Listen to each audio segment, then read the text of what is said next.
Hey guys, welcome back to TechMan. Today, let me show you how to fix your chat settings prevent you from sending messages in Roblox.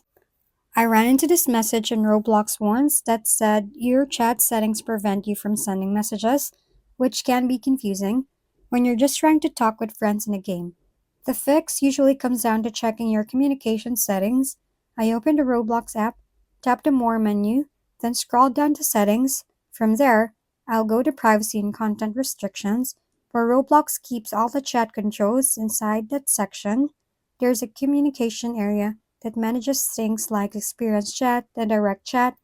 I make sure both of those options were turned on and set to allow communication, since they control whether you can send messages in games or private chats. I also checked the party and connection settings to make sure group communication wasn't restricted. After saving those settings and returning to the game, the chat started working normally again. It's a quick fix, but those privacy settings can easily block messaging without you realizing it. If we've been helpful, kindly give us a thumbs up and don't forget to hit the subscribe and bell button for more contents. For any questions and suggestions, comment down below.